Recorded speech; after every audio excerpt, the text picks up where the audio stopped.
तो चलिए दोस्तों, आज की क्लास स्टार्ट करते हैं। आज की इस क्लास के अंतर्गत अपन मनोविज्ञान विषय जो है अपनी साइकोलॉजी सब्जेक्ट है उसके 30 क्वेश्चनों का 360 सॉल्यूशन करने वाले हैं। और ये क्लास सबसे पहले आपको बता दूं उन्हीं बच्चों के लिए है जो रीट एग्जाम की तैयारी कर रहे हैं। चाहे आप रीट एग्जाम में लेवल 1 की तैयारी कर रहे हो, चाहे आप लेवल 2 की तैयारी कर रहे हो, दोनों ही लेवल के लिए अपनी ये क्लास बहुत ज़्यादा इंपॉर्टेंट होने वाली है।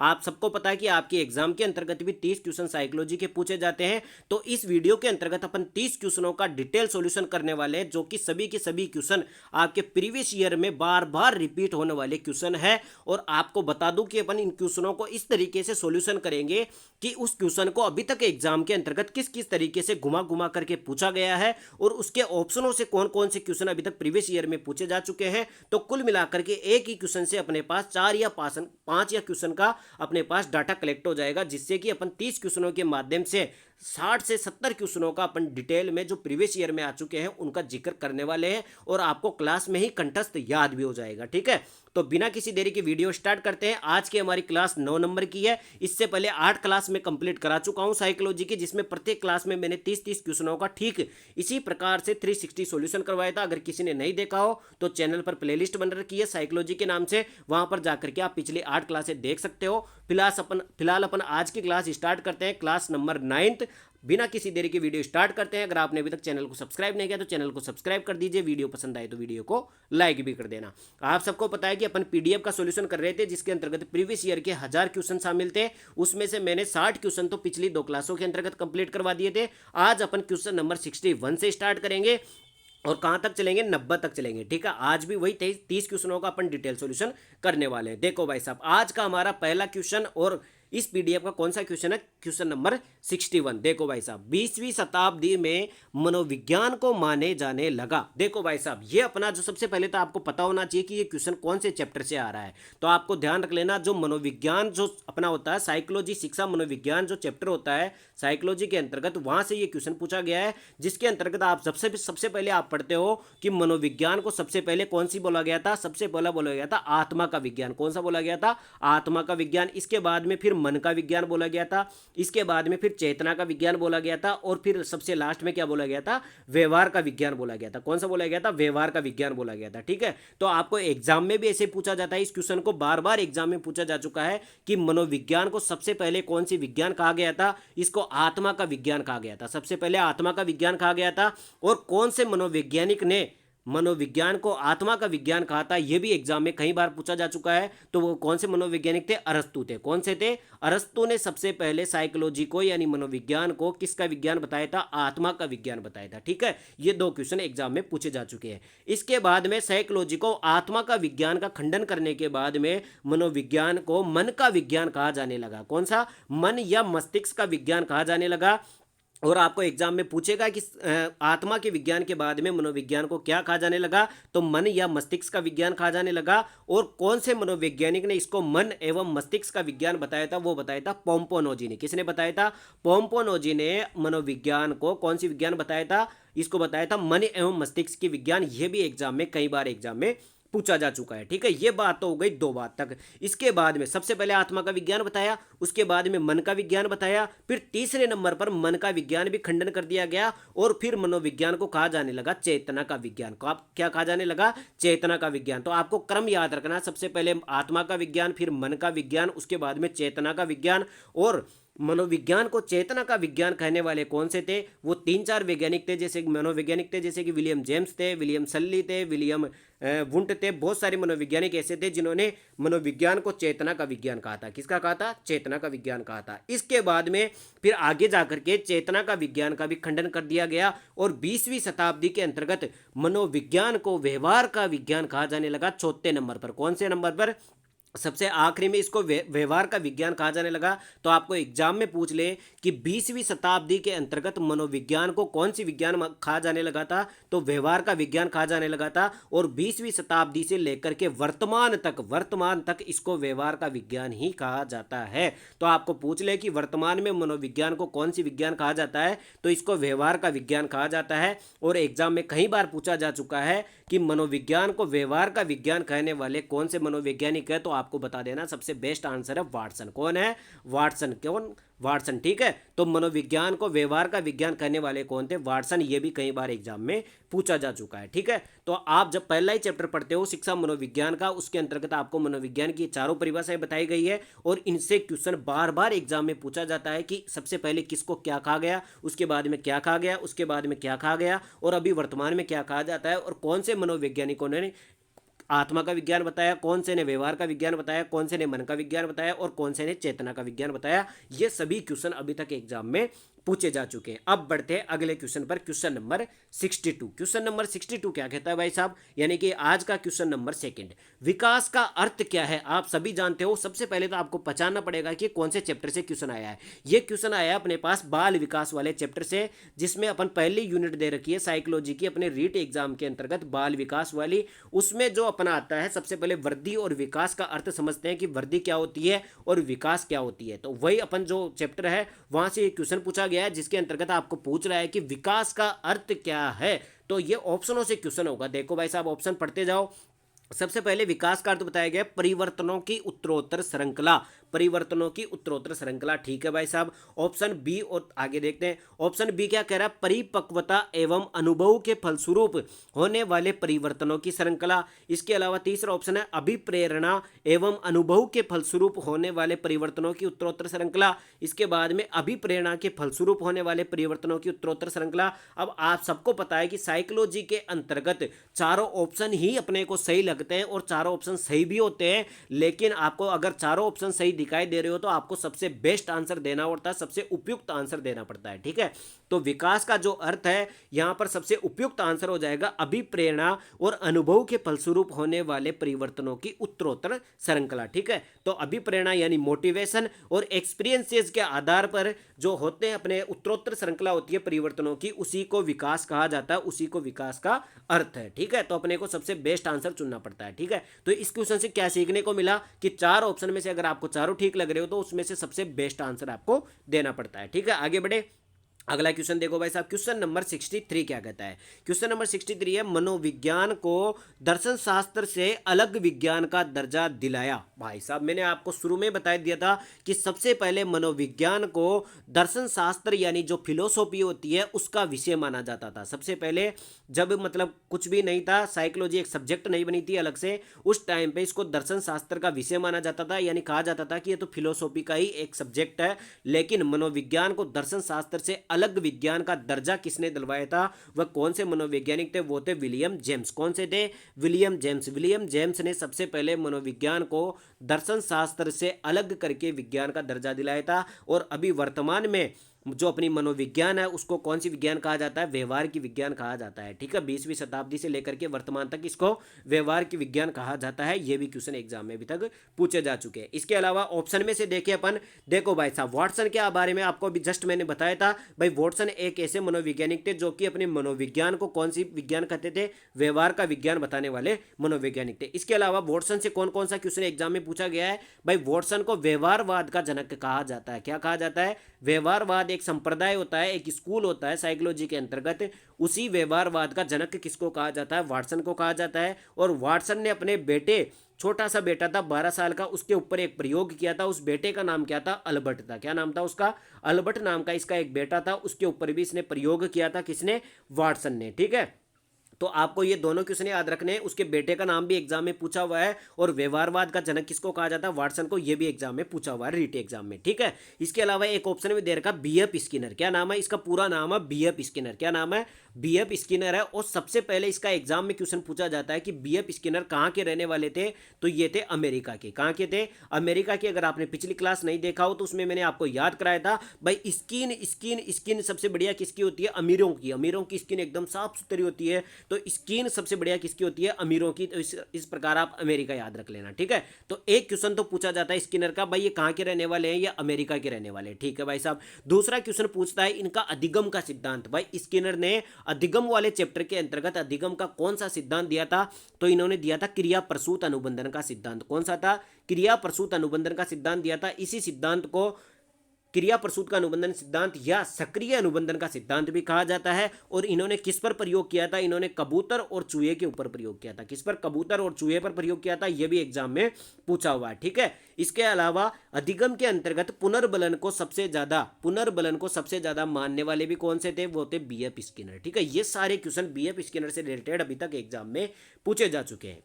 इसके अलावा और देख लेते हैं अपन, आगे बढ़ते हैं भाई साहब। क्वेश्चन नंबर 64, यानी कि आज का क्वेश्चन नंबर 4 देख लेते हैं भाई साहब। अगला क्वेश्चन है, निम्नलिखित में से कौन सा वृद्धि और विकास के सिद्धांतों से संबंधित नहीं है? बताओ भाई साहब। अपन सभी जानते हैं कि जब अपन वृद्धि और विकास वाला जो चैप्टर है, बाल विकास वाली जो यूनिट है, उसके अंतर्गत बहुत सारे सिद्धांत पढ़ते हैं विकास के, ठीक है।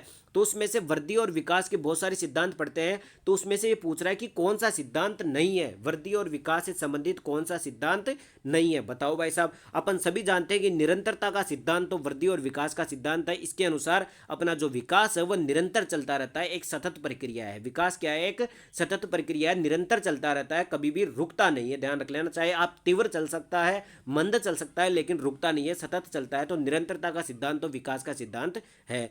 अगला देखते हैं भाई साहब, वर्गीकरण का सिद्धांत नहीं है, बिल्कुल भी नहीं है। वर्गीकरण का सिद्धांत विकास का सिद्धांत नहीं है, तो यहां पर आंसर हो जाएगा ऑप्शन बी, ठीक है भाई साहब। इसके अलावा तीसरा ऑप्शन दे रखा है, समन्वय का सिद्धांत। बिल्कुल, समन्वय का सिद्धांत वृद्धि एवं विकास का सिद्धांत है। समन्वय का सिद्धांत, या फिर इसको बोल सकते हैं अपन संबंधतात्मा का सिद्धांत। मतलब कि विकास के बहुत सारे पक्ष होते हैं, शारीरिक विकास, मानसिक विकास, बौद्धिक विकास। ये सारे के सारे विकास क्या होते हैं? सामाजिक विकास, नैतिक विकास, ये सभी विकास एक दूसरे से संबंधित होते हैं, तो एक दूसरे से संबंध रखते हैं। तो संबंध का सिद्धांत या फिर समन्वय का सिद्धांत भी इसको बोला जाता है। तो कौन सा सिद्धांत हो जाएगा जो वृद्धि और विकास के सिद्धांतों से संबंधित नहीं है? वो हो जाएगा वर्गीकरण का सिद्धांत। यह भी कई बार एग्जाम में रिपीट हो चुका है, ठीक है। आगे बढ़े, अगला क्वेश्चन देखो भाई साहब। क्वेश्चन नंबर 65 क्या कहता है? क्वेश्चन नंबर 65 है, मैकडूगल ने अपनी पुस्तक आउटलाइन साइकोलॉजी में किस शब्द की कड़ी आलोचना की है? देखो, ये क्वेश्चन एग्जाम में 2-3 तरीके से अभी तक पूछा जा चुका है। सबसे पहला क्वेश्चन कि आउटलाइन साइकोलॉजी किसकी पुस्तक है? ये भी कई बार एग्जाम में रिपीट हो चुका है। आउटलाइन साइकोलॉजी किताब किसकी है? तो ये हो जाएगी मैकडूगल की। किसकी हो जाएगी? मैकडूगल की। अब ये कह रहा है कि मैकडूगल ने अपनी पुस्तक आउटलाइन साइकोलॉजी में किस शब्द की कड़ी आलोचना की है? मतलब किस शब्द की बहुत ज्यादा बुराई की है, आलोचना की है? देखो भाई साहब, चारों ऑप्शन देख लो। तो इसके अंतर्गत मैकडूगल ने अपनी पुस्तक आउटलाइन साइकोलॉजी के अंतर्गत चेतना की, किसकी? चेतना की सबसे ज्यादा आलोचना की है। किसकी? चेतना की सबसे ज्यादा बड़ी बुराई की है, मतलब चेतना के बारे में बहुत बुरा कहा है। किसने? मैकडूगल ने आउटलाइन साइकोलॉजी पुस्तक के अंतर्गत। ये एग्जाम में अभी तक पूछा जा चुका है। क्योंकि अब देखो, अपने को क्या हुआ था, सबसे पहले मनोविज्ञान आत्मा का विज्ञान बनी थी, फिर मन का विज्ञान बनी थी, फिर चेतना का विज्ञान बनी थी, और फिर सबसे लास्ट में जाकर के व्यवहार का विज्ञान बनी थी, ठीक है। मन और मस्तिष्क का विज्ञान एक साथ ही थी।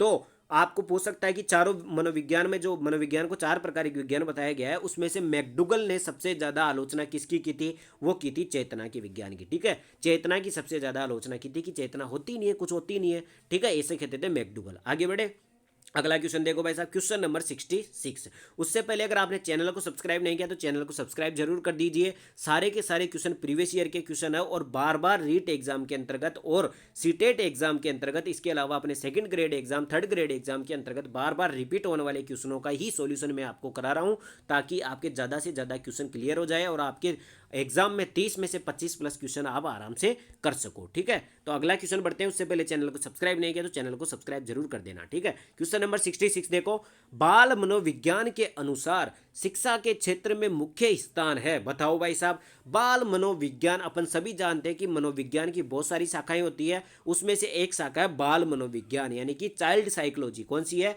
Child psychology. कुल मिलाकर के इसके अंतर्गत अपन बालक के व्यवहार का जो अध्ययन करते हैं उसी को बाल मनोविज्ञान कहते हैं। तो सीधी सी बात है, बाल मनोविज्ञान के अनुसार शिक्षा के क्षेत्र में मुख्य स्थान किसका होगा? बालक का होगा। यानी कि शिक्षा के क्षेत्र में सब किसको केंद्रित माना जाएगा, किसको केंद्र बिंदु माना जाएगा? वो माना जाएगा बालक को। किसको माना जाएगा? बालक को। आगे बढ़े, ये तो सिंपल सा क्वेश्चन था। इसके बाद में आगे बढ़ते हैं, क्वेश्चन नंबर 67। क्वेश्चन नंबर 67 क्या है? मनोविज्ञान का जन्म किसके समय दर्शन शास्त्र के अंग के रूप में हुआ? बताओ भाई साहब, मनोविज्ञान का जन्म किसके समय दर्शन शास्त्र के अंग के रूप में हुआ? आपको देखो ध्यान रखना है, अगर साइकोलॉजी के अंतर्गत सबसे पुराना मनोवैज्ञानिक अगर आपको पूछे तो आपको एक ही जवाब देना है, अरस्तु। कौन से हैं? अरस्तु। अब यहाँ पे पूछ रहा है कि मनोविज्ञान का जब जन्म हुआ था दर्शन शास्त्र के अंग के रूप में। आपको सबको पता है कि सबसे पहले मनोविज्ञान को दर्शन शास्त्र का विषय माना गया था, ठीक है। तो जब इसको दर्शन शास्त्र का अंग माना गया था, उसके अंग के रूप में, उसके विषय के रूप में जब मनोविज्ञान का जन्म हुआ था, तो वह उसके समय मनोवैज्ञानिक कौन था? तो वो था अरस्तु, ठीक है। अरस्तु के टाइम पे ही मनोविज्ञान का जन्म हुआ था, दर्शन शास्त्र के अंग या दर्शन शास्त्र के विषय के रूप में, ठीक है। तो अरस्तु बहुत पुराने मनोवैज्ञानिक है। तो अरस्तु और प्लूटो के अनुसार मनोविज्ञान को क्या कहा जाता है? आत्मा का विज्ञान माना गया था, ठीक है। और वाटसन के अनुसार कौन सा माना गया था? व्यवहार का विज्ञान माना गया था। आगे बढ़े, अगला क्वेश्चन देखो भाई साहब, क्वेश्चन नंबर 68। क्वेश्चन नंबर 68 क्या कहता है? एक बच्चे की वृद्धि और विकास के अध्ययन की सर्वाधिक अच्छी विधि कौन सी है? देखो भाई साहब, वृद्धि और विकास वाले चैप्टर से क्वेश्चन पूछा गया है कि बच्चे की वृद्धि और विकास का अध्ययन करना है अपने को, तो उसके लिए सबसे अच्छी विधि कौन सी है, सर्वाधिक अच्छी विधि कौन सी है? तो वो हो जाएगी विकासीय विधि। कौन सी हो जाएगी?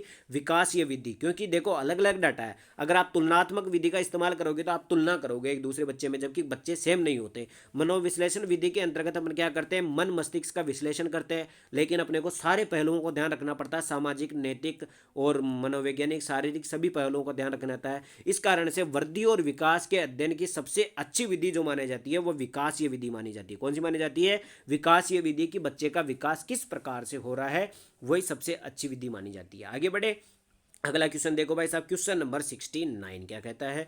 क्वेश्चन नंबर 69 है, शिक्षा मनोविज्ञान के मुख्य तत्व है। बताओ भाई साहब, शिक्षा मनोविज्ञान एजुकेशनल साइकोलॉजी का मुख्य तत्व किसको माना जाता है? तो हमेशा याद रख लेना, शिक्षार्थी भी यानी कि विद्यार्थी जो सीखने वाला होता है वो भी इसका मुख्य तत्व होता है। सीखने की जो प्रोसेस होती है, प्रक्रिया होती है, वो भी इसका मुख्य तत्व होता है। और अध्यापक जो सिखाने वाला होता है, शिक्षक होता है, वो भी इसका मुख्य तत्व होता है। तो आंसर हो जाएगा उपयुक्त सभी। कौन सा हो जाएगा? उपयुक्त सभी, ठीक है। तो शिक्षा मनोविज्ञान के मुख्य तत्व कौन कौन से हैं? शिक्षार्थी, सीखने की प्रक्रिया और अध्यापक। ध्यान रख लेना, यहां पर पाठ्यक्रम नहीं है। पाठ्यक्रम अगर ऑप्शन में होता तो आप गलत मत कर देना, पाठ्यक्रम को इसका मुख्य तत्व नहीं माना जाता है। सीखने वाला, सिखाने वाला और सिखाने की प्रक्रिया को ही इसका मुख्य तत्व माना जाता है। कई बार एग्जाम में पूछ चुका है और बहुत ज्यादा इंपॉर्टेंट क्वेश्चन भी है। आगे बढ़े, अगला क्वेश्चन देखो भाई साहब, क्वेश्चन नंबर 70 क्या कहता है? क्वेश्चन नंबर 70 देखो, क्वेश्चन नंबर 70 है, व्यक्तिक विभिन्नता के मिलन के संबंध में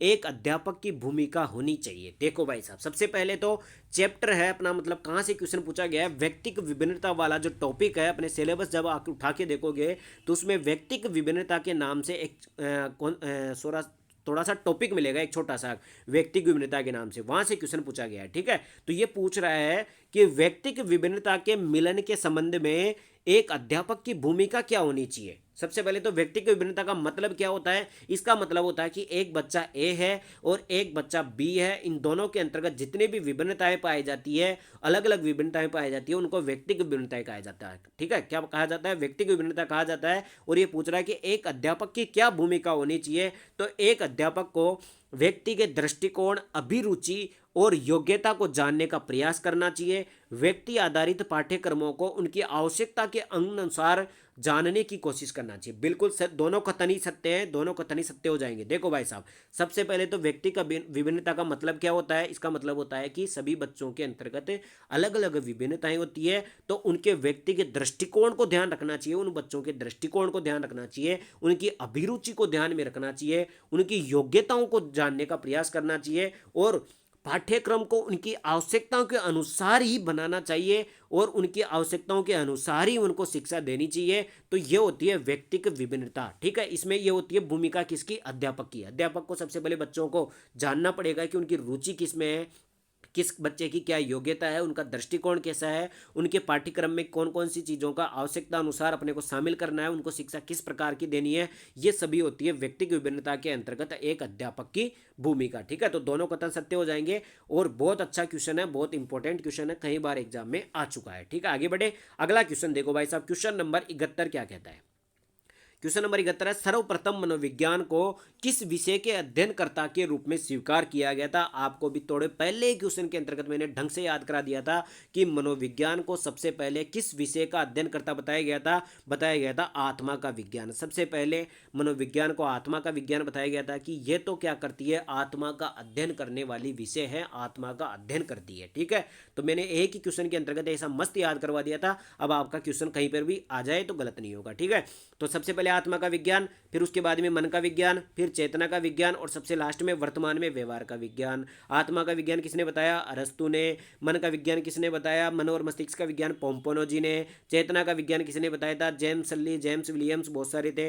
व्यवहार का विज्ञान किसने बताया था, वॉटसन ने। तो हमेशा याद रख लेना, बार बार रिपीट होता है क्वेश्चन और बहुत ज़्यादा इंपॉर्टेंट क्वेश्चन भी। आगे बढ़े, अगला क्वेश्चन देखो भाई साहब, क्वेश्चन नंबर 72। उससे पहले अगर आपने चैनल को सब्सक्राइब नहीं किया हो तो जरूर कर देना, वीडियो पसंद आ रहा हो तो वीडियो को लाइक भी कर देना। निम्न में से कौन सा मूल्यांकन के त्रिकोण का भाग नहीं है। Very very important question. और ये मान लो कि आपके एग्जाम में 2 नंबर का क्वेश्चन, यानी कि 2 क्वेश्चन इसी क्वेश्चन से पूछे जा सकते हैं। ठीक है, एग्जाम के अंतर्गत। अब क्या होता है कि जब आप चैप्टर पढ़ते हो, कौन सा, जब आप सभी सब्जेक्ट की शिक्षण विधियां पढ़ते हो तो सभी शिक्षण विधियों के अंतर्गत अपना मूल्यांकन वाला जो चैप्टर है वो सभी के अंतर्गत शामिल है। और साइकोलॉजी के अंतर्गत भी अपनी जो सबसे लास्ट वाली यूनिट है वो मूल्यांकन वाली है। कौन सी है, मूल्यांकन, आरटी एक्ट, वो वाली जो यूनिट है उसके अंतर्गत मूल्यांकन आता है। अब मूल्यांकन के क्या है, 3 त्रिकोण बताए गए। क्या बताए गए, 3 त्रिकोण बताए गए। और एग्जाम में बार बार पूछा जाता है इन त्रिकोणों के नाम। तो ये पूछ रहा है कि निम्न में से कौन सा मूल्यांकन के त्रिकोण का भाग नहीं है। तो ऑप्शन देखो, अगर आपको डायरेक्ट याद हो तो और अच्छी बात है। देखो भाई साहब, कौन सा नहीं है, तो शैक्षिक उद्देश्य। अपना जो मूल्यांकन होता है, मूल्यांकन के 3 त्रिकोण होते हैं, उसमें से सबसे पहला होता है शैक्षिक उद्देश्य। ठीक है, हमारे उद्देश्य क्या है, सीखने का उद्देश्य क्या है या फिर मूल्यांकन का उद्देश्य क्या है। ठीक है, इसके अलावा दूसरा जो अपना वो होता है वो क्या होता है, मूल्यांकन। मूल्यांकन क्या होता है भाई, सीधी सी बात है, मूल्यांकन करना तो उसका एक मुख्य तत्व भी रहेगा और एक हो जाएगा अधिगम अनुभव। कौन सा हो जाएगा, अधिगम अनुभव। कौन सा नहीं होगा, शिक्षण अनुभव। ध्यान रख लेना, इन दोनों शब्दों में आप गलती मत कर देना भाई। शिक्षण अनुभव नहीं होता है, अधिगम अनुभव होता है। क्या होता है, अधिगम अनुभव होता है। तो कुल मिलाकर के आपका जो मनोविज्ञान कौन सा मूल्यांकन के त्रिकोण का कौन सा भाग नहीं है, तो वो हो जाएगा शिक्षण अनुभव। टीचिंग का जो एक्सपीरियंस है वो मूल्यांकन के अंतर्गत नहीं आएगा। सीधी सी बात है यार, मूल्यांकन तो बच्चे का करते हैं अपन टीचर का थोड़ी करते हैं। तो शिक्षण का अनुभव थोड़ी होगा, अपने को अधिगम का अनुभव चेक करना है कि लर्निंग, उसकी लर्निंग एक्सपीरियंसेस कैसे हैं। टीचिंग एक्सपीरियंसेस को जानकर क्या करेंगे, अपन का टीचर का थोड़ी मूल्यांकन कर रहे हैं, अपन बच्चे का मूल्यांकन कर रहे हैं। ठीक है, तो आपको मूल्यांकन के त्रिकोण याद रखने हैं। और इसके अलावा यहाँ से मूल्यांकन का सबसे ज़्यादा जो एग्जाम में क्वेश्चन पूछा जाता है, आपको बता देता हूँ। सबसे पहले मूल्यांकन बराबर होता है, क्या होता है, मूल्यांकन बराबर सबसे पहले संख्यात्मक और गुणात्मक। ठीक है, संख्यात्मक प्लस गुणात्मक, यानी कि मूल्यांकन के अंतर्गत संख्यात्मक गुणों का भी अध्ययन किया जाता है और गुणात्मक गुणों का भी अध्ययन किया जाता है। इसके अलावा सबसे ज़्यादा एक और क्वेश्चन पूछा जाता है इसकी परिभाषा के अंतर्गत कि मूल्यांकन बराबर होता है मापन प्लस निर्धारण। क्या होता है, मापन प्लस निर्धारण। अगर आपने प्रीवियस ईयर के क्वेश्चन करे हो तो आपको एग्जाम में बार बार देखने को मिलेगा कि मूल्यांकन बराबर होता है मापन प्लस निर्धारण। ध्यान रख लेना, प्लस का चिन्ह है और दोनों ही आवश्यक है। मेजरमेंट भी जरूरी है और निर्धारण यानी मूल्य भी जरूरी है। ठीक है, मापन प्लस निर्धारण या मापन प्लस मूल्य। ठीक है, बार बार एग्जाम में पूछे हुए क्वेश्चन है। आगे बढ़ते भाई साहब, क्वेश्चन नंबर 73 क्या कहता है। क्वेश्चन नंबर 73 देखो भाई साहब, निम्न में से कौन सी समस्या शिक्षा मनोविज्ञान के क्षेत्र में आती है। एजुकेशनल साइकोलॉजी के अंतर्गत कौन सी समस्या आती है। देखो भाई साहब, शिक्षकों की अनुपस्थिति तो इतनी नहीं आती है भाई साहब, टीचर तो आएगा तभी सैलरी मिलेगी उसको। विद्यालय में बच्चों का कम नामांकन, यह भी समस्या नहीं आती। शिक्षा का गिरता स्तर, यह भी कोई समस्या नहीं, शिक्षा का स्तर तो बढ़ रहा ही है।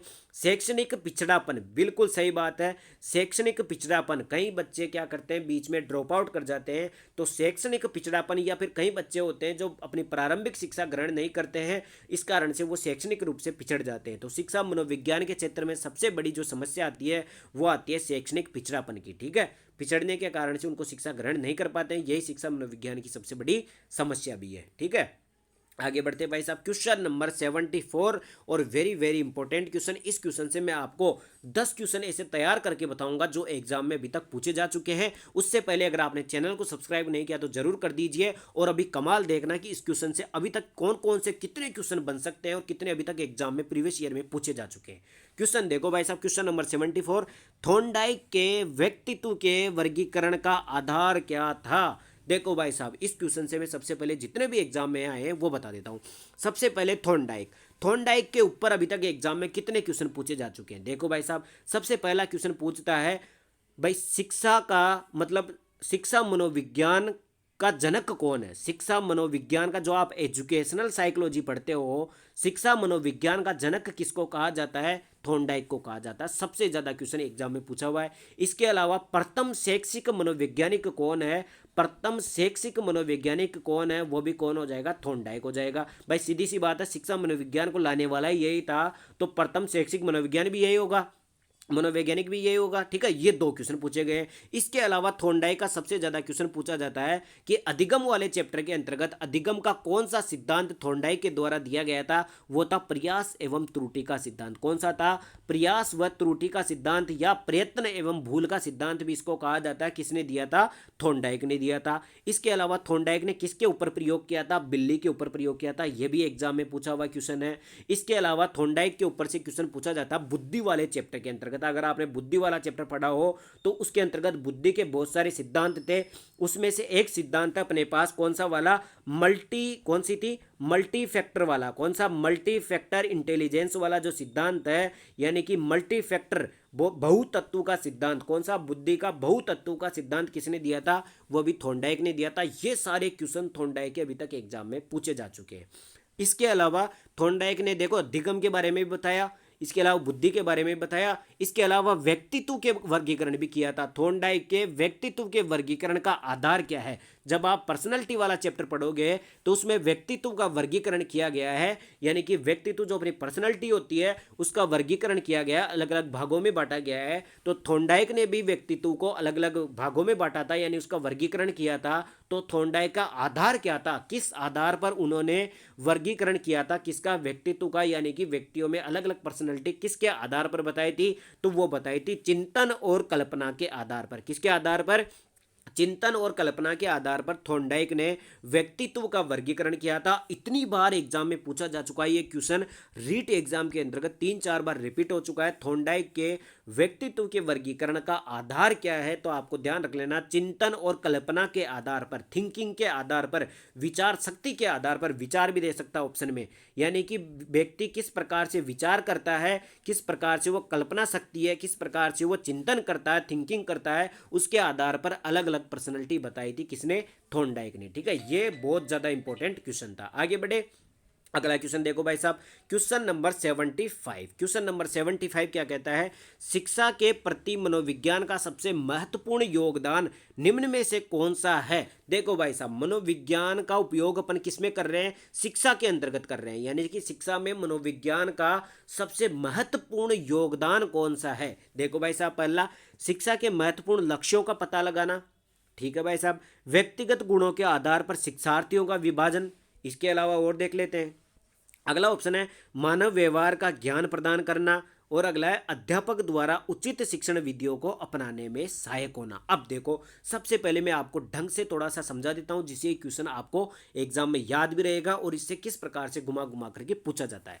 सबसे पहले तो शिक्षा का मतलब क्या होता है। शिक्षा का मतलब होता है भाई अपने व्यवहार में सुधार करना। कैसा करना, अपने व्यवहार में सुधार करना। भाई एक शिक्षित पर्सन और एक अनपढ़ पर्सन जो होता है उसके व्यवहार में आप आराम से फर्क देख सकते हो। जो शिक्षित होगा उसका व्यवहार देख लेना और जो अनपढ़ होगा उसका व्यवहार देख लेना, दोनों के व्यवहार में आप आराम से फर्क देख सकते हो। ठीक है, तो शिक्षा का काम होता है सुधार करना, किसमें, व्यवहार में सुधार करना। और मनोविज्ञान का काम क्या होता है, मनोविज्ञान का काम होता है उसके व्यवहार का अध्ययन करना, मतलब व्यक्ति किस प्रकार का व्यवहार कर रहा है उसका अध्ययन करने का काम होता है मनोविज्ञान का। अब इन दोनों को अगर शामिल कर लिया जाए एक साथ तो अपन क्या बोलेंगे कि व्यक्ति के अंतर्गत शिक्षा के आधार पर जो व्यवहार में परिवर्तन होता है उसका अध्ययन करने वाला विज्ञान क्या है, शिक्षा मनोविज्ञान है।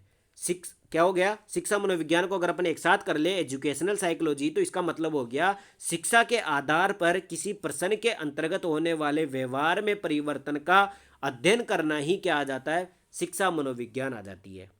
अब देखो सीधी सी बात है, शिक्षा क्या कर रही है, उसका शिक्षा तो सुधार करती है और मनोविज्ञान उसका अध्ययन करता है भाई उसके व्यवहार में क्या क्या परिवर्तन आए। तो इसमें आंसर भी सबसे बेस्ट होगा, अध्यापक द्वारा उचित शिक्षण विधियों को अपनाने में सहायक। अपन क्या कर रहे हैं, उसके व्यवहार का अध्ययन कर रहे हैं, बच्चे की आवश्यकताओं को जान रहे हैं कि बच्चे को किन किन चीज़ों की आवश्यकताएं हैं। तो अध्यापक क्या करेगा, उचित शिक्षण विधियों का उपयोग करेगा ताकि उनको ज़्यादा से ज़्यादा समझ में आ सके, बच्चों की रुचियों उनकी आवश्यकताओं के अनुसार उचित शिक्षण विधियों के द्वारा बच्चों को शिक्षा देगा। ठीक है, तो ये होता है शिक्षा का सबसे, मनोविज्ञान का शिक्षा में सबसे ज़्यादा बड़ा योगदान। भाई अध्यापक क्या करेगा, पढ़ाने के लिए सबसे उचित शिक्षण विधियों का उपयोग करेगा। ठीक है, आगे बढ़ते हैं भाई साहब, अच्छे ढंग से समझ में आ गया होगा आपको।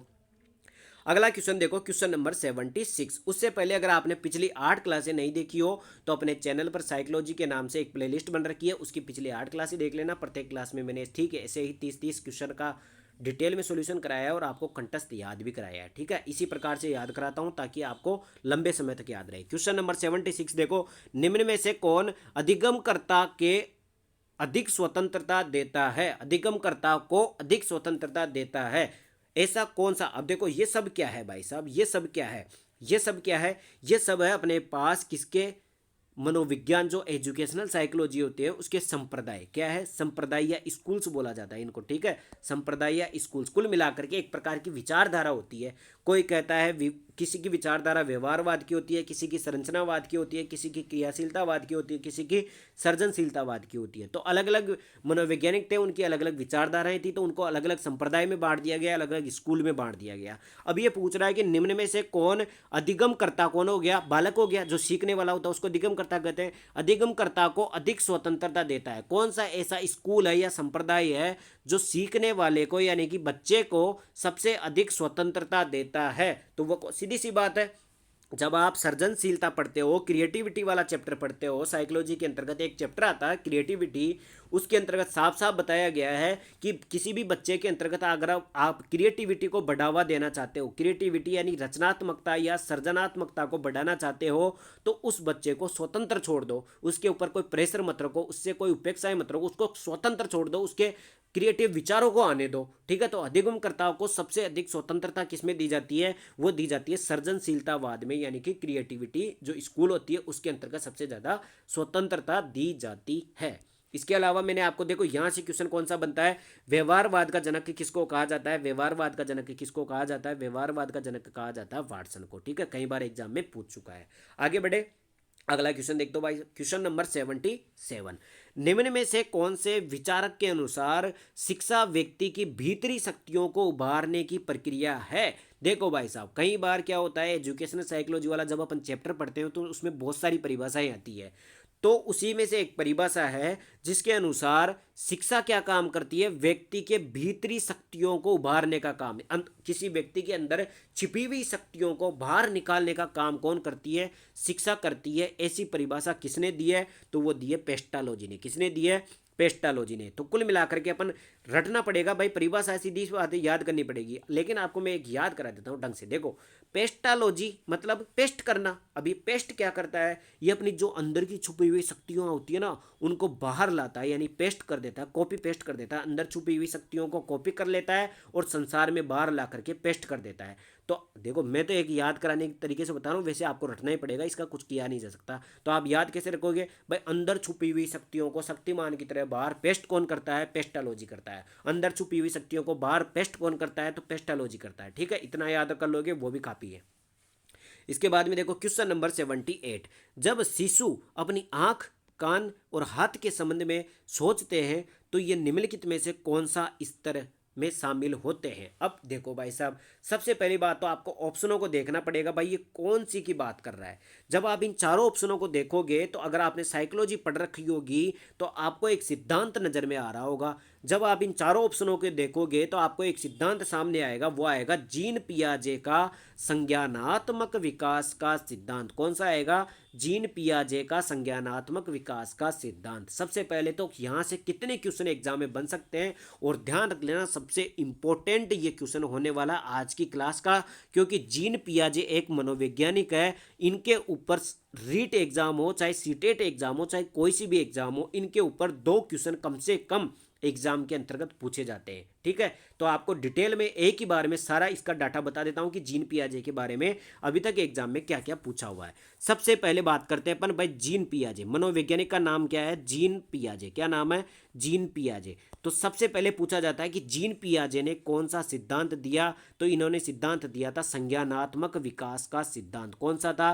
संज्ञानात्मक विकास का सिद्धांत। सबसे ज्यादा पूछे जाने वाला क्वेश्चन, इनके सिद्धांत का नाम याद रख लेना, संज्ञानात्मक विकास का सिद्धांत। दूसरी बात, अपना जो ये जीन पियाजे है, ये जीन पियाजे किस पर विश्वास रखता है? ये आनुवांशिकता पर या वंशानुक्रम पर विश्वास रखता है। ये कहता है कि बच्चे के विकास पर सबसे ज़्यादा प्रभाव पड़ता है वंशानुक्रम का, वातावरण का प्रभाव नहीं पड़ता है। वंशानुक्रम या आनुवांशिकता का सबसे ज़्यादा प्रभाव पड़ता है जीन पियाजे के अनुसार। ठीक है भाई साहब, ये भी क्वेश्चन सबसे ज़्यादा एग्जाम में पूछा हुआ है। इसके अलावा जो इनका ये सिद्धांत है संज्ञानात्मक विकास का सिद्धांत, इस सिद्धांत के अंतर्गत 4 अवस्थाएं बताई गई है। कितनी अवस्थाएं बताई गई है? 4 अवस्थाएं बताई गई है। उन सभी 4 अवस्थाओं का नाम आपको याद रखना पड़ेगा। क्वेश्चन क्या आता है भाई, निम्न में से कौन सी जीन पियाजे के संज्ञानात्मक विकास की अवस्था नहीं है? तो उन्होंने 4 अवस्थाएं बताई कि उन चारों अवस्थाओं का नाम अपने को याद रखना पड़ेगा। लेकिन जब आप इन चारों ऑप्शनों को देखोगे तो ये चारों अवस्थाएं लिखी हुई है यहाँ पर, लेकिन जब आप इनको हिंदी में याद करोगे तो आप कंफ्यूज हो जाओगे। मूर्त संक्रियात्मक, पूर्व संक्रियात्मक, इंद्रजनित स्तर, अमूर्त संक्रियात्मक, पूरा संक्रिया संक्रिया संक्रिया, आप कंफ्यूज हो जाओगे। आपको याद रखना है इंग्लिश में। कैसे? बहुत सिंपल। देखो, सबसे पहली अवस्था थी कौन सी? Sensory motor skill. कौन सी थी? Sensory motor skill. आपको कुछ भी याद नहीं रहे, सेंसरी स्किल याद रख लेना। सेंसरी सेंसरी पहली अवस्था थी। कौन सी अवस्था थी? सेंसरी मोटर स्किल पहली स्टेज थी। ठीक है, दूसरी स्टेज कौन सी थी? Pre operational. कौन सी थी? Pre operational. तीसरी कौन सी थी? ऑपरेशनल। कौन सी थी? ऑपरेशनल। और चौथी कौन सी थी? चौथी थी आपकी फॉर्मल स्टेज। ठीक है, अब याद कैसे रखोगे? सबसे शुरुआत होती है सेंसरी और सबसे लास्ट की है फॉर्मल। अब यहाँ पे 2 है, प्री ऑपरेशनल और ऑपरेशनल। अब सीधी सी बात है कि मेंस का एग्जाम आने से पहले प्री का आता है, तो पहले कौन सी हो जाएगी? प्री ऑपरेशनल, फिर हो जाएगी ऑपरेशनल। ठीक है, तो कौन कौन सी हो गई? सेंसरी मोटर स्किल, जिसको बोला जाता है इंद्रजनित स्तर। कौन सा बोला जाता है? इंद्रजनित स्तर। दूसरी कौन सी थी? दूसरी हो जाएगी कौन सी? आपकी प्री ऑपरेशनल, यानी कि पूर्व संक्रियात्मक। कौन सी हो जाएगी? पूर्व संक्रियात्मक। तीसरी कौन सी थी? ऑपरेशनल। कौन सी थी? ऑपरेशनल। इसमें आ जाएगी आपकी कौन सी? अमूर्त संक्रियात्मक। और चौथी कौन सी थी? फॉर्मल, जिसमें आ जाती है मूर्त संक्रियात्मक। ठीक है, तो अंग्रेजी में याद रखोगे तो आपको याद भी रह जाएगा। ठीक है भाई साहब, ये चारों अवस्थाओं का नाम एग्जाम में पूछा जाता है। ये रही चारों अवस्थाओं के नाम। इसके अलावा एग्जाम में यहाँ से क्वेश्चन बनता है कि ये तो इसकी आयु एज भी पूछी जाती है, मतलब कि किस एज के अंतर्गत, इस अवस्था में कौन सी एज के बच्चे आते हैं? तो इसमें आते हैं 0 से 2 वाले। कौन से आते हैं? 0 से 2 वर्ष तक के। दूसरी स्टेज में आ जाएंगे 3 से लेकर के 7 तक के। फिर तीसरी स्टेज में आ जाएंगे 8 से लेकर के 12 तक के। और चौथी स्टेज में आ जाएंगे टीन एज वाले, 13 से लेकर के 18-19 तक। ठीक है, ये एज भी आपको एग्जाम में याद करनी है, एग्जाम में बहुत बार पूछी जाती है। ये सारे क्वेश्चन हो गए जीन पियाजे के। अब इन्हीं स्टेज के अंतर्गत अलग अलग बातें बताई गई है, उसी में से क्वेश्चन पूछा गया है। क्वेश्चन है, जब शिशु अपनी आंख, कान और हाथ के संबंध में सोचने लग जाता है, आंख, कान और हाथ के संबंध में सोचने लग जाता है, तो वह कौन सी अवस्था में है? चारों अवस्था में से बताओ कौन सी अवस्था में आ जाएगा? तो सीधी सी बात है, आंख, कान और हाथ क्या है? अपनी अपनी इंद्रियां हैं। क्या है? इंद्रियां हैं। तो इंद्रियों के बारे में सोचेगा तो किस में आ जाएगा? इंद्रजनित स्तर में आ जाएगा। सेंसरी मोटर स्किल, अपनी सेंसरी तो है, कितनी इंद्रियां? अपनी 6 इंद्रियां हैं। ठीक है, 5 या 6 इंद्रियां जो भी मानते हो, वो सारी इंद्रियां हैं और उनको सेंसरीज कहा जाता है। तो सेंसरी मोटर स्किल में आ जाएगी। ठीक है, कितना सिंपल हो गया देखो। तो ये सारा क्वेश्चन हो गया जीन पियाजे का, जो अभी तक एग्जाम में पूछा हुआ। अगला बढ़े, अगला क्वेश्चन देखो भाई साहब, क्वेश्चन नंबर 79। क्वेश्चन नंबर 79 है, निम्न में से कौन सा कथन शिक्षा मनोविज्ञान के अर्थ को सबसे अधिक सही ढंग से प्रकट करता है? बताओ भाई, शिक्षा मनोविज्ञान का अर्थ वैसे तो मैंने आपको थोड़ी देर पहले ही बता दिया था, लेकिन ऑप्शनों में से देख लेते हैं भाई, शिक्षा मनोविज्ञान का मतलब क्या होता है? यह व्यक्ति के मन के अध्ययन का विज्ञान है? नहीं साहब, बिल्कुल नहीं हो सकता। मन का अध्ययन तो करता ही नहीं है, ये तो व्यवहार का अध्ययन करने लग गया वर्तमान में। तो ये व्यक्ति के अनुभवों का विज्ञान है, बिल्कुल नहीं। एक्सपीरियंसेस का थोड़ी विज्ञान है ये। इनका संबंध केवल व्यक्ति के सामाजिक प्रक्रियाओं से बिल्कुल नहीं, केवल और केवल सामाजिक प्रक्रिया से नहीं होता है, सभी प्रकार की प्रक्रियाओं से होता है। ये शिक्षा को मनोविज्ञान आधार प्रदान करता है। बिल्कुल सही बात है, मैंने आपको बताया था भाई ये शिक्षा मनोविज्ञान दो शब्दों से मिलकर बनी है, शिक्षा और मनोविज्ञान। शिक्षा का मतलब होता है व्यवहार में सुधार करना और मनोविज्ञान का मतलब होता है उस व्यवहार का अध्ययन करना। तो ये क्या करता है, शिक्षा को मनोविज्ञान का आधार प्रदान करता है। शिक्षा को मनोवैज्ञानिक आधार प्रदान करता है, मनोवैज्ञानिक तरीके से शिक्षा को एक आधार प्रदान करता है। तो सबसे बेस्ट आंसर हो जाएगा ऑप्शन डी। आगे बढ़े, कई बार एग्जाम में पूछा हुआ क्वेश्चन था, ये बहुत इंपॉर्टेंट भी था। अब आ गया भाई साहब वेरी वेरी इंपॉर्टेंट क्वेश्चन, और यहां से आपको मैं 10 क्वेश्चन कंप्लीट करके दिखाऊंगा। एग्जाम में प्रीवियस ईयर में 10 क्वेश्चन इस क्वेश्चन से बनते हैं, ठीक है, जो प्रीवियस ईयर में पूछे गए। देखो भाई साहब, निम्नलिखित सिद्धांतों में से किसका मत है कि बच्चे अपनी वृद्धि एवं विकास हेतु कठोर अध्ययन करते हैं। बच्चे अपने वृद्धि और विकास हेतु कठोर अध्ययन करते हैं, ये परिभाषा देते हैं अब्राहम मैस्लो। कौन देते हैं, अब्राहम मैस्लो। सबसे पहले तो इस क्वेश्चन से कौन कौन से क्वेश्चन बनते हैं, वेरी वेरी इंपॉर्टेंट क्वेश्चन है। देखो भाई साहब, सबसे पहला वैज्ञानिक दे रखा है बंडूरा। कौन है, अल्बर्ट बंडूरा, ठीक है। इस बंडूरा पर क्या क्या क्वेश्चन पूछा हुआ है, सबसे पहले पूछा हुआ है इनका सिद्धांत का नाम। कौन सा सिद्धांत था भाई, बंडूरा ने कौन सा अधिगम का सिद्धांत दिया था। जब अधिगम वाला चैप्टर पढ़ोगे तो उसके अंतर्गत आपका सिद्धांत आता है भाई, अधिगम के बारे में कौन सा सिद्धांत दिया था, वो दिया था सामाजिक अधिगम का सिद्धांत। कौन सा दिया था, सामाजिक अधिगम का सिद्धांत दिया था। इसी सिद्धांत को कौन कौन सा सिद्धांत कहा जाता है, इसी को मॉडलिंग थ्योरी भी कहा जाता है। इसको मॉडलिंग थ्योरी भी कहा जाता है। यह भी एग्जाम में पूछा हुआ है कि मॉडलिंग थ्योरी का सिद्धांत किसने दिया था, बंडूरा ने दिया था। और इसी सिद्धांत में अनुकरण की बात की गई है, नकल करने की बात की गई है, नकल करने की बात की गई है। तो अनुकरण या नकल करने की बात कौन करता है, बंडूरा करता है। इसके अलावा क्वेश्चन पूछता है कि अल्बर्ट बंडूरा जो थे उन्होंने किस पर प्रयोग किया था। एक तो जोकर पर किया था जो जीवित इंसान था, और एक बेबी डॉल थी। कौन थी, बेबी डॉल थी, छोटी गुड़िया थी, उसके ऊपर प्रयोग किया था, ठीक है। ये क्वेश्चन भी एग्जाम में पूछे हुए।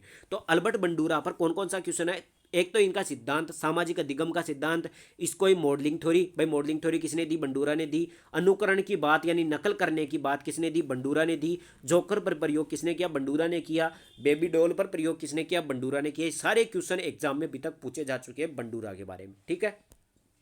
अगला देखते हैं अब्राहम मैस्लो साहब। अब्राहम मैस्लो ने, आप सबको पता होगा, जब आप अभिप्रेरणा वाला चैप्टर पढ़ते हो, आप साइकोलॉजी का एक यूनिट होती है अभिप्रेरणा वाला जो चैप्टर होता है मोटिवेशन वाला, जब उस चैप्टर को पढ़ते हो तो वहां पर एक सिद्धांत आता है अब्राहम मैस्लो का सिद्धांत, जिसको बोला जाता है पदानुक्रमिक का सिद्धांत। कौन सा कहा जाता है, पदानुक्रमिक का सिद्धांत कहा जाता है। तो सबसे पहले एग्जाम में पूछा जाता है कि अब्राहम मैस्लो का कौन सा सिद्धांत है, तो कौन सा था, पदानुक्रमिक का सिद्धांत। इसमें क्या हुआ था कि अलग अलग आवश्यकताएं बताई गई थी। भाई इंसान की कौन कौन सी आवश्यकताएं होती है, एक प्रकार की आवश्यकता खत्म होने के बाद में, उसकी संतुष्टि होने के बाद दूसरी आवश्यकता उत्पन्न हो जाती है, इसकी समाप्ति के बाद में तीसरी, इसके बाद में चौथी, और इसके बाद में पांचवी। इस प्रकार 5 आवश्यकताओं का एक सिद्धांत दिया था, एक निश्चित अनुक्रम दिया था, पदों का अनुक्रम दिया था। इस कारण से इसको पदानुक्रमिक सिद्धांत कहा जाता है। तो अब्राहम मैस्लो का कौन सा सिद्धांत है, पदानुक्रमिक सिद्धांत है। और इस सिद्धांत के अनुसार 5 क्या बताई गई थी, आपकी 5 आपकी आवश्यकताएं बताई गई थी। सबसे पहली आवश्यकता क्या थी, शारीरिक आवश्यकता। भाई मनुष्य की सबसे पहली आवश्यकता क्या होती है, शारीरिक आवश्यकता, उसको अच्छा सा शरीर मिल जाए बस। दूसरी आवश्यकता क्या हो जाती है, भाई उसको शरीर मिल गया तो आपको सुरक्षा चाहिए, तो सुरक्षा की आवश्यकता दूसरी कौन सी आ जाएगी, सुरक्षा की आवश्यकता। तीसरी आ जाएगी भाई शरीर भी मिल गया, सुरक्षा भी मिल गई, अब मेरे को प्रेम और स्नेह भी मिल जाए, तो प्रेम और स्नेह की आवश्यकता। जब प्रेम और स्नेह भी मिल जाता है उसको, फिर उसकी आवश्यकता आ जाती है भाई ठीक है, अब मेरे को शरीर भी मिल गया, सुरक्षा भी मिल गई, प्रेम और स्नेह भी मिल गया, अब मेरे को यार सम्मान मिल जाए, संसार में सम्मान मिल जाए, तो सम्मान की आवश्यकता। और जब वो इन सबको पा लेता है तो सबसे लास्ट में आती है आत्मसिद्धि की अवस्था। कौन सी आ जाती है, आत्मसिद्धि की अवस्था। तो एग्जाम में यहां से बहुत सारे क्वेश्चन पूछते हैं। सबसे पहले तो पदानुक्रमिक, देखो निश्चित एक अनुक्रम चल रहा है, जब यह आवश्यकता पूरी होगी उसके बाद में दूसरी वाली आवश्यकता आएगी, ये पूरी होने के बाद ही तीसरी आएगी, ये पूरी होने के बाद यह आएगी, फिर यह आएगी। तो एक निश्चित पदानुक्रमिक सिद्धांत दिया था इन्होंने, जिसके अनुसार सबसे निम्नतम स्तर कौन सा था, शारीरिक आवश्यकता, और सबसे उच्चतम स्तर कौन सा था, आत्मसिद्धि का आवश्यकता, ठीक है। और इनका निश्चित क्रम भी पूछा जाता है, ठीक है, आपको इसी क्रम में याद करना पड़ेगा। तो ये हो गया अब्राहम मैस्लो का सिद्धांत, और यहां से बहुत बार एग्जाम में क्वेश्चन पूछे हुए हैं, ठीक है। इसके अलावा बीएफ स्किनर के बारे में आपको सब कुछ मैंने पहले बता दिया। भाई अमेरिका के रहने वाले थे, इनका सिद्धांत था क्रिया प्रसूत अनुबंधन का सिद्धांत, जिसको अपन कौन सा सिद्धांत बोलते थे, एक और बोलते थे, ठीक है। तो यहाँ से बीएफ स्किनर से कौन कौन सा क्वेश्चन पूछ लिया? बीएफ स्किनर से एक तो अमेरिका वाला, भाई कहाँ के रहने वाले? अमेरिका के रहने वाले हैं। एक इनका सिद्धांत क्रिया प्रसूत अनुबंधन का सिद्धांत, या फिर इनका सिद्धांत का दूसरा नाम क्या है? सक्रिय अनुबंधन का सिद्धांत। इसके अलावा कबूतर और चूहे पर इन्होंने प्रयोग किया था और पुनर्बलन की बात इन्होंने बताई थी। ये सारे स्किनर की बात हो गई। इसके अलावा जीन पियाजे की मैंने आपको थोड़ी देर पहले बताया था। जीन पियाजे का सिद्धांत कौन सा है? संज्ञानात्मक विकास का सिद्धांत। इन्होंने 4 अवस्थाएं बताई थी। कौन कौन सी? Sensory motor skill, pre operational, operational, और एक कौन सी थी? फॉर्मल वाली। ठीक है, ये चारों अवस्थाओं का नाम याद रखना है। पहली 0 से 2 वर्ष की हो जाएगी, दूसरी 3 से 7 वर्ष की हो जाएगी, फिर अगली 8 से 12 की हो जाएगी, और उससे अगली वाली 13 से 18 की हो जाएगी। ठीक है, ये सारे क्वेश्चन हो गए जीन पियाजे के। ठीक है, तो ये सारा हो गया डाटा यहाँ से, और बहुत ज़्यादा इंपॉर्टेंट क्वेश्चन था, आपके बार बार एग्जाम में यहाँ से क्वेश्चन पूछा गया है। ठीक है, अगला क्वेश्चन देखो भाई साहब, क्वेश्चन नंबर 81 क्या कहता है? क्वेश्चन नंबर 81 देखो, शिक्षा की प्रक्रिया में प्रेरणा का महत्व है, इस बात को ध्यान में रखें। जो अध्यापक को निम्न में से कौन सा कार्य नहीं करना चाहिए? भाई अपने को क्या करना है? शिक्षा की जो प्रक्रिया होती है, शिक्षा अपन देते हैं, जो टीचर पढ़ा रहा होता है, उसको प्रेरणा का महत्व ध्यान रखना पड़ता है। यानी कि प्रेरणा को ध्यान में रखते हुए ही उसको शिक्षा की प्रक्रिया करवानी चाहिए। तो उस हिसाब से कौन सा कार्य अध्यापक को नहीं करना चाहिए? कार्य के लक्ष्य को स्पष्ट करना, ये तो करना चाहिए। शिक्षार्थी को सामाजिक कार्यों में भाग लेने अवसर प्रदान करना, बिल्कुल ऐसा काम भी करना चाहिए। इसके अलावा तीसरा ऑप्शन है, इनामों का प्रलोभन देकर बालकों में प्रतिद्वंद्विता पैदा करना। बिल्कुल गलत बात है। अगर आप प्रलोभन यानी कि उनको लालच देना, इनामों का अगर आप लालच देकर के बालकों में प्रतिस्पर्धा, प्रतिद्वंद्विता पैदा करोगे तो ये गलत बात हो जाएगी। तो शिक्षक को, जो अध्यापक होता है, उसको ऐसा कार्य नहीं करना चाहिए। सिंपल सा क्वेश्चन था, आप आराम से कर सकते थे। इसके बाद में देखो क्वेश्चन नंबर 82, शैशवावस्था के लिए उत्तम शिक्षण विधि कौन सी है? भाई साहब बार बार एग्जाम में पूछा जा चुका है कि शैशवावस्था, अपन सभी जानते हैं कि 4 अवस्थाएं होती है। शैशवावस्था, दूसरी बाल्यावस्था, तीसरी किशोर अवस्था और चौथी प्रौढ़ अवस्था। शैशवावस्था जो होती है उसके लिए उत्तम शिक्षण विधि, उत्तम सबसे बढ़िया टीचिंग मेथड कौन सा होता है, सबसे बढ़िया शिक्षण विधि कौन सी होती है? तो आप सबको पता है कि मोंटेसरी विधि का इस्तेमाल भी शैशवावस्था में किया जाता है। खेल विधि का इस्तेमाल भी शैशवावस्था में किया जाता है, और किंडरगार्टन विधि का इस्तेमाल भी किसमें किया जाता है? शैशवावस्था में किया जाता है। तीनों ही विधियों का नाम स्पेशल याद रख लेना। 100% क्वेश्चन यहाँ से इन तीनों विधियों से एक क्वेश्चन हमेशा किसी भी एग्जाम हो साइकोलॉजी के अंतर्गत पूछा जाता है कि मोंटेसरी विधि, खेल विधि और किंडरगार्टन विधि किस पर आधारित है? तो शैशवावस्था की उत्तम शिक्षण विधियां है, शैशवावस्था पर आधारित है। अब आप मुझे ये बताओगे कि मोंटेसरी विधि किसने दी थी, खेल विधि किसने दी थी, और किंडरगार्टन विधि किसने दी थी? कमेंट करके जरूर बताना। ये भी एग्जाम में कई बार एग्जाम में पूछा हुआ क्वेश्चन है। ठीक है, आगे बढ़ते हैं। क्वेश्चन नंबर 83 क्या कहता है? क्वेश्चन नंबर 83 है, तुम मुझे कोई बालक दे दो और मैं उसे कुछ भी बना सकता हूं। ये दावा किसने किया था? वेरी वेरी इंपॉर्टेंट क्वेश्चन है, और ये कथन कई बार एग्जाम में पूछ चुका है कि तुम मुझे कोई बालक दे दो और मैं उसे कुछ भी बना सकता हूं। मतलब एक ऐसा मनोवैज्ञानिक था, वह कहता है कि तुम मुझे कोई सा भी बालक दे दो और जो आप बोलोगे ना वही बना दूंगा। अगर आप बोलोगे तो डॉक्टर बना दूंगा, आप बोलोगे तो इंजीनियर बना दूंगा, आप बोलोगे तो उसको साइंटिस्ट बना दूंगा। आप जो बोलोगे वो बना सकता हूं। किसने कहा था? वाटसन ने। किसने कहा था? जॉन वाटसन ने कहा था।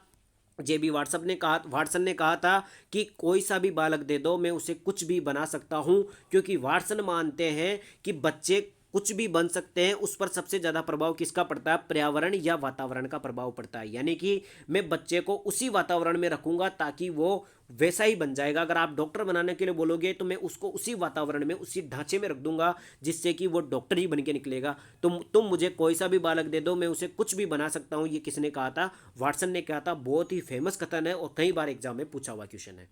ठीक है, आगे बढ़ते हैं। Question number 84। उससे पहले अगर आपने चैनल को सब्सक्राइब नहीं किया तो जरूर कर दीजिए। आपको डेली सुबह 7 बजे 30 क्वेश्चनों की इसी प्रकार की क्लास डेली आपको इस चैनल पर मिलती रहेगी। उसका नोटिफिकेशन तब भी मिलेगा जब आप चैनल को सब्सक्राइब करके रखोगे। पिछली 8 क्लासें नहीं देखी हो तो वो भी देख लेना प्लेलिस्ट में जाकर के। क्वेश्चन नंबर 84, प्रगतिशील परिवारों में बच्चों में अपेक्षाकृत कौन सा प्रेरक अधिक प्रबल होता है? प्रगतिशील परिवार का मतलब हो गया ऐसे परिवार जो आगे बढ़ते रहते हैं, जो मतलब कि नई नई मतलब योजनाओं के अंतर्गत शामिल होते हैं, नए नए कार्य करते रहते हैं। प्रगतिशील परिवारों में उनके जो बच्चे होते हैं उनमें अपेक्षाकृत कौन सा प्रेरक अधिक प्रबल होता है? कौन सा प्रेरक अधिक प्रबल होता है? बताओ भाई। संबंधन का प्रेरक, जिज्ञासा का प्रेरक, या आक्रामकता का प्रेरक, या उपलब्धि का प्रेरक? ठीक है, बताओ कौन सा प्रेरक उनमें सबसे ज्यादा प्रबल होता है, सबसे ज्यादा कौन सा होता है, वो होता है उपलब्धि का। सीधी सी बात है, प्रगतिशील परिवार है, मतलब नई नई ऊंचाइयों को छूना चाहता है, तो वो उपलब्धि यानी अचीवमेंट को हासिल करना चाहता है। तो सबसे ज्यादा प्रेरक जो अधिक प्रबल होता है वो होता है उपलब्धि, अचीवमेंट हासिल करना चाहता है। अगर कोई प्रगतिशील परिवार जैसे मुकेश अंबानी का परिवार हो गया, अडानी का परिवार हो गया, तो इनके बच्चे क्या होते हैं, इनका माहौल ही ऐसा रहता है कि उनमें अचीवमेंट हासिल करनी होती है, मेरे को ये अचीवमेंट हासिल करनी है, मेरे को ये उपलब्धियां हासिल करनी है। तो सबसे ज्यादा प्रेरक प्रबल कौन सा होता है, वो होता है उपलब्धि वाला, अचीवमेंट वाला। ठीक है, आगे बढ़े। अगला देखो भाई साहब, क्वेश्चन नंबर 85 क्या कहता है। क्वेश्चन नंबर 85 है, निम्न में से कौन सा क्षेत्र मनोविज्ञान के अंतर्गत नहीं आता है। साइकोलॉजी के अंतर्गत कौन सा क्षेत्र नहीं आता है भाई। असामान्य मनोविज्ञान आता है, औद्योगिक मनोविज्ञान बिल्कुल आता है, खेल मनोविज्ञान भी आता है, आर्थिक मनोविज्ञान नहीं आता है। यानी कि साइकोलॉजी की शाखाओं से यहाँ पर क्वेश्चन पूछा गया कि कौन सी साइकोलॉजी की शाखा नहीं है, तो आर्थिक मनोविज्ञान यहाँ पर नहीं है, ये क्षेत्र मनोविज्ञान के अंतर्गत नहीं आता है। ठीक है, अगला क्वेश्चन है क्वेश्चन नंबर 86। क्वेश्चन नंबर 86 है, बाल विकास में क्या होता है। बाल विकास में प्रक्रिया पर बल दिया जाता है, वातावरण अनुभव की भूमिका पर बल दिया जाता है, गर्भावस्था से किशोर अवस्था तक का अध्ययन होता है, या उपयुक्त सभी। तो ध्यान रख लेना, गर्भावस्था से किशोर अवस्था तक का अध्ययन कौन सा पूछ रहा है, बाल विकास पूछ रहा है। बाल विकास में गर्भावस्था से किशोर अवस्था तक का अध्ययन किया जाता है। आगे बढ़े, अगला क्वेश्चन देखो, question number 87, very very important question है, कई बार एग्जाम में पूछ चुका है। निम्न में कौन मनोवैज्ञानिक नहीं है। भाई साहब, इतनी बार एग्जाम में पूछ चुका है ये क्वेश्चन, निम्न में से कौन सा मनोवैज्ञानिक नहीं है। अब अपन ऑप्शन देखेंगे तो अपन सोचते हैं यार, जॉन डीवी के बारे में भी सुना है, वाटसन के बारे में भी सुना है, क्लॉर्क हल के बारे में भी सुना है, स्किनर के बारे में भी सुना है, तो यार ये तो सारे के सारे साइकोलॉजी के मनोवैज्ञानिक है, तो कौन सा ऐसा मनोवैज्ञानिक नहीं है। तो ध्यान रख लेना, जॉन डीवी है वो मनोवैज्ञानिक नहीं है। बहुत बार एग्जाम में पूछ चुका है कि निम्न में से कौन मनोवैज्ञानिक नहीं है, आंसर होगा जॉन डीवी। रट जाना, कंठस्थ याद कर लेना भाई, डीवी क्या नहीं है, मनोवैज्ञानिक नहीं है। कैसे याद रखोगे भाई, इनका डॉक्यूमेंट वेरिफिकेशन में फेल हो गए थे, डॉक्यूमेंट वेरिफिकेशन नहीं हो पाया था, इस कारण से ये मनोवैज्ञानिक नहीं बनवाए थे। ठीक है, सीधा याद कर लेना, DV document verification. John Dewey कौन नहीं है, मनोवैज्ञानिक नहीं है, इनको बाहर निकाल दिया गया था भाई, उनका डॉक्यूमेंट वेरिफिकेशन में फेल हो गए थे। ठीक है, आगे बढ़ते हैं भाई साहब, क्वेश्चन नंबर 88, आपको कैसे भी करके याद करा रहा हूँ, याद करना पड़ेगा अपने को। ठीक है, क्वेश्चन नंबर 88 है, एक औसत बुद्धि वाला बच्चा यदि भाषा को पढ़ने एवं समझने में कठिनाई प्रदर्शित करता है। भाई कोई एवरेज बुद्धि है उसके पास, बच्चे के पास, और वो भाषा को पढ़ने और समझने में कठिनाई महसूस कर रहा है। ठीक है भाई साहब, ये संकेत देता है कि बच्चा किसका लक्षण प्रदर्शित कर रहा है। अब देखो, आपने पढ़ा होगा, कई बार सुना भी होगा, एक होता है डिसलेक्सिया, एक होता है डिस्फ्रापिया, एक होता है डिस्प्रेक्सिया, एक होता है डिसलेक्सिया, फिर से डिसलेक्सिया आ गया। ठीक है, एक होता है डिसलेक्सिया, यहाँ पे गलत से प्रकार है इंग्लिश में।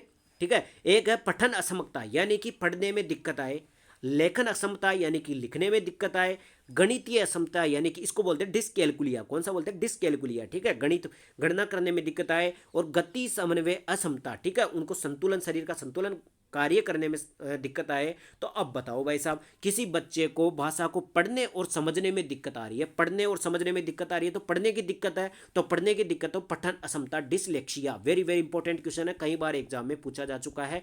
आपको डिसलेक्सिया तो होता है पढ़ने में दिक्कत, डिसग्राफिया होता है, देखो इसको डिसफ्राफिया नहीं होता, डिसग्राफिया होता है। ठीक है, तो ये लिखने में दिक्कत होती है। अगर किसी को गणना करने में, कैलकुलेशन करने में दिक्कत होती है, तो उसको डिसकैलकुलिया बोलते हैं। क्या बोलते हैं, डिसकैलकुलिया। यहाँ पे थोड़ा सा गलत लिख रखा है इन सब में। ठीक है, एक तो हो जाएगा डिसलेक्सिया, एक हो जाएगा डिसग्राफिया, एक हो जाएगा डिसकैलकुलिया। ठीक है, इन सबको आपको कंठस्थ याद करना है। आगे बढ़े, अगला क्वेश्चन देखो, क्वेश्चन नंबर 89 क्या कहता है। क्वेश्चन नंबर 89 देखो, निम्न में से शिक्षा मनोविज्ञान किसमें उपयोगी नहीं है। बताओ भाई साहब, निम्न में से एजुकेशनल साइकोलॉजी किसमें उपयोगी नहीं है। तो सीधी सी बात है, बालकों की मानसिक अवस्था को पता लगाने में बिल्कुल है, शिक्षण विधियों के चयन में भी है, छात्रों को अभिप्रेरित करने में भी है, पशुओं के प्रयोग में, पशुओं पर प्रयोग करने में शिक्षा मनोविज्ञान उपयोगी नहीं है। वेरी वेरी इंपॉर्टेंट क्वेश्चन था। आखिरी क्वेश्चन आज का हमारा 30वां क्वेश्चन है, और क्वेश्चन नंबर 90 है इस पीडीएफ का। इसमें इसमें टोटल 1000 क्वेश्चन है प्रीवियस ईयर के, जो बार बार एग्जाम में पूछे जाते हैं। पिछली 8 क्लासों के अंतर्गत मैंने बहुत सारे क्वेश्चन, हर क्लास में 30 क्वेश्चन कंप्लीट करवाए हैं। आपने क्लास देखी हो अगर पूरी, तो आपको पता चल गया होगा कि मैं हर क्वेश्चन के अंतर्गत 5-5, 7-7 क्वेश्चन ऐसे बताता हूं जो प्रीवियस ईयर में पूछे गए हैं उससे रिलेटेड। ठीक है, तो कुल मिलाकर के 30 क्वेश्चन ही नहीं होते अपनी क्लास में, ये 60-70 क्वेश्चन के आसपास जाते हैं। ठीक है, तो आखिरी क्वेश्चन देखते हैं आज का। उससे पहले चैनल को अगर आपने सब्सक्राइब नहीं किया तो रिक्वेस्ट करता हूं सब्सक्राइब जरूर कर लेना। अगर आपको एग्जाम में 23 में से 25 प्लस नंबर लाना है तो आपको प्रीवियस ईयर के सारे क्वेश्चनों का एनालिसिस करना पड़ेगा, उनको समझना पड़ेगा कि किस प्रकार के क्वेश्चन आते हैं और उन्हीं क्वेश्चनों को कैसे घुमा घुमा करके एग्जाम में पूछा जाता है। तो उसके लिए चैनल को सब्सक्राइब करना। डेली सुबह 7 बजे अपने चैनल पर क्लासें लगती है। पिछली 8 क्लासें नहीं देखी हो तो देख लेना, चैनल पर प्लेलिस्ट मिल जाएगी। ठीक है, तो आज का हमारा आखिरी क्वेश्चन है, सामूहिक अचेतन का संप्रत्यय द्वारा दिया गया था। बताओ भाई साहब, सामूहिक अचेतन का संप्रत्यय किसके द्वारा दिया गया था? सामूहिक अचेतन का संप्रत्यय दिया गया था युंग के द्वारा। एक मनोवैज्ञानिक थे, युंग के द्वारा सामूहिक अचेतन का संप्रत्यय दिया गया था। लेकिन ये क्वेश्चन अपने को बहुत सारे क्वेश्चन ऐसे बता के जाएगा जो प्रीवियस ईयर में पूछा गया है। देखो भाई साहब, सबसे पहले पावलोव दिख रहा है आपको। पावलोव का प्रयोग कौन सा था? अधिगम का कौन सा सिद्धांत था? पावलोव का अधिगम का सिद्धांत था शास्त्रीय अनुबंधन का सिद्धांत या प्राचीन अनुबंधन का सिद्धांत। ठीक है, बहुत बार एग्जाम में पूछा हुआ है, शास्त्रीय अनुबंधन का सिद्धांत या प्राचीन अनुबंधन का सिद्धांत किसने दिया? पावलोव ने दिया। पावलोव ने किस पर प्रयोग किया था? कुत्ते पर प्रयोग किया था। यह भी काफी बार एग्जाम में पूछा जा चुका है। इसके अलावा दूसरा ऑप्शन दिखाई दे रहा है स्किनर के बारे में। पूरा नाम बीएफ स्किनर, कहाँ के रहने वाले? अमेरिका के रहने वाले। क्रिया प्रसूत अनुबंधन का सिद्धांत या इसी को सक्रिय अनुबंधन का सिद्धांत, कबूतर और चूहे पर प्रयोग, पुनर्बलन पर सबसे ज्यादा दबाव डालने वाले, मतलब पुनर्बलन के बारे में बात करने वाले। ठीक है, इसके अलावा एक है फ्राइड, यहाँ पे इनका नाम है पूरा सिगमंड फ्राइड।